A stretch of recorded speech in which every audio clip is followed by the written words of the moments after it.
right, George Humphrey is our guest. Your calls are coming up at about the 20 after. I got a lot of questions I want to go over with George. So it's all fiat currency. About 1.5% of all the fiat money they've got out there in zeros and ones and computers is physical paper money. You've got people then who lose their houses, their cars, their lives for just made-up fiat, but it's a contract they've signed, so it's through contract fraud. So this is a institutional fraud. This is an institutional fraud that makes Madoff, who was one of the top guys in this, look like a choir boy. George, I want to go through a whole, section of important questions here, but we've just witnessed what I would call one of the most important dates in the march of world government, this world tyranny. They're openly agreed today, $1.5 trillion for this new international body to issue their own monetized IMF World Bank super currency that the United States will now fully go into the control of this system as every other nation will. They're calling it a world government. They're saying, and suddenly Etienne Davignon in the EU Observer gave an interview. This is up on Infowars.com. And he bragged. It says that suddenly they're admitting world government, Bilderberg. They say, at a meeting in June in Europe of the Bilderberg Group, an informal club of leading politicians, businessmen, and thinkers chaired by Mr. Davignon could also improve understanding on future action the same way it helped create the euro in the 1990s, he said. And it says, he goes on to say, when we were having debates on the euro, people at Bilderberg events could explain why it was worth taking risk, and others for whom the formal policy was not believed in it yet, we were not obliged not to listen and had to stand up and come up with real arguments. So, and we've gotten some Bilderberg documents before where they admit they set up the euro, but here they are admitting it. This is the group behind the European Union, the American Union, North American Union, all of these things that are happening. So that's my question for you now. And then what will this system look like if they're successful? Why now is Fox News and CNN coming out and saying it is a world government, we will be ruled by a group of private bankers, but it's good? Or some of the shows say it might be bad. All these years they knew this. So what does it mean now to have them emerging and admitting it? Well, quite clearly, the G20 meeting that is taking place right now is the vortex of energy for the movement toward a total world bank and thus, and very shortly, a world government. They realize, the Illuminati realize, that with the impetus, with the momentum of the election of Barack Obama, and he is just one of the most amazing actors in the history of Western politics. He's much ahead of Ronald Reagan.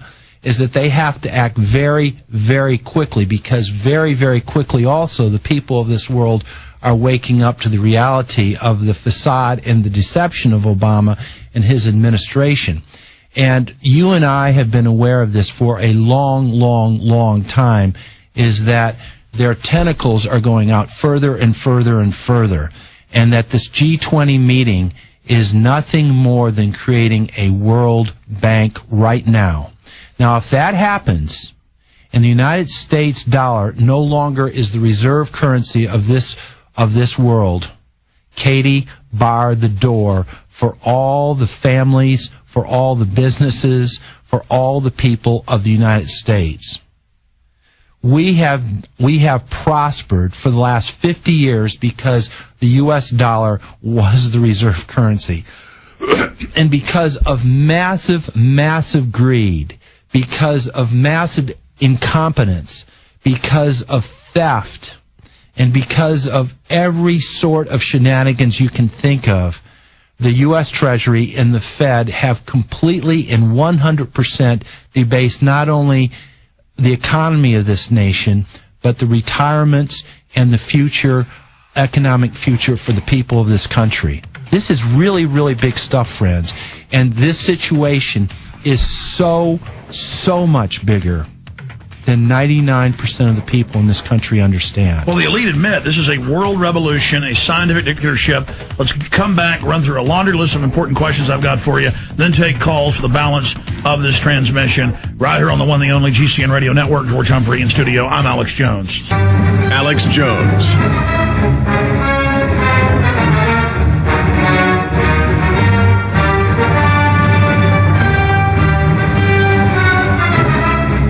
George, you've studied the New World Order, their own writings, their own statements. What will life be like under the New World Order? if they're able to get the full system in place, this global regulatory micromanaging system? Wow, that's a big question, Alex. And it's one that we really don't know. But we do know this, that power tends to corrupt, and absolute power corrupts absolutely. This we know. Now, the question is whether our slave masters would be liberals, in which they would just allow us to be, and they would have full control of us, but they would cut off all of our freedoms and give us things like sports and entertainment to keep us occupied. By the way, as you know, they have open discussions about that in major globalist publications. Absolutely. Go ahead. Or whether they're going to be more tyrannical, in which they have repeatedly said that they need to cull the population down to less than 1 billion. That means that 5 out of every 6 people of this planet would be eliminated.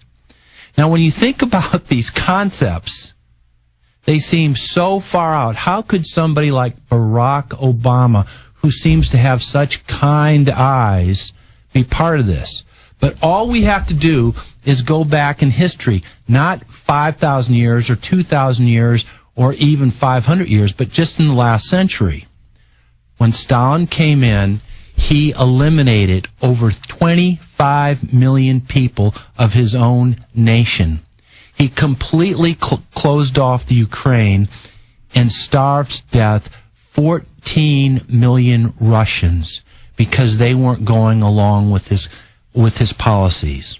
Mao Zedong, another very, very charismatic guy, comes in and promises a new way, a better life.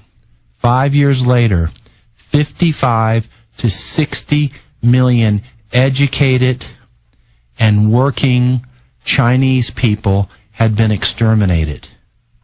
So to believe that this cannot happen is just denial. Now, that's why Alex is here, that's why I'm here, that's why you're listening. My intention and my focus is not to let us go down that path. We are not, an ounce of prevention, it's going to take a lot more of an ounce of prevention right now, is worth a pound of cure. But it's going to take the combined efforts of everyone, not just Alex and myself or David Icke or whoever, but you, the people listening out there, to first get yourself informed and to realize the real severity, the real seriousness, the reality of this point of time in our world. And all the prophecies for the last 4,000 years have pointed to this period of time. Christian, Hindu, Buddhist, Hopi Indians, Nostradamus, the whole group of people. But it doesn't take a prophecy to understand of the incredible first economic, then political, then cultural danger or changes that are taking place. Now, if we react in fear, then we're going to go right down their path. Because quite clearly they have more money, they have more guns, they have more organization. But we have the secret weapon up our sleeves. And that is the universal truth. That is what many of us call God. Because God doesn't create junk. And the universal creator of this planet doesn't want us to wipe ourselves out. We don't need to go down this road. And we have plenty of brain power, we have plenty of courage, and we have plenty of ability to turn this thing around. But we have to do it right now.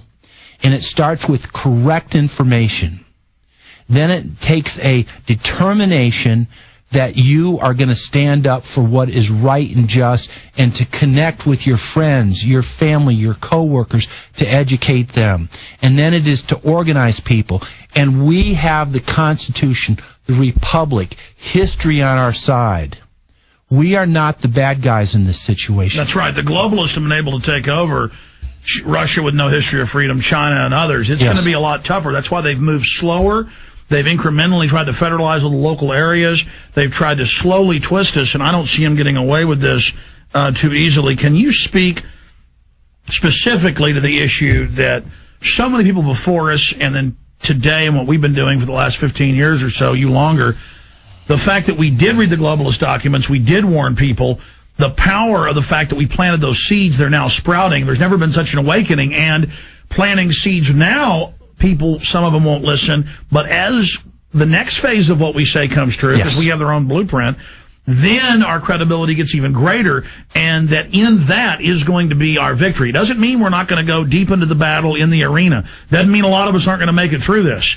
It means that you have to understand this is part of destiny, humanity, a human choice, bigger than even the individual in the whole development of the human species. This is what makes us strong, the wheat from the chaff, the gold from the, lesser metals. This is the purification. This is the great test. This is the great culmination, the great battle as humans prepare to become a type 1 civilization, meaning survival of the species off planet. As we prepare, literally like a caterpillar about to turn into a butterfly, the globalists don't want that, going to the next level.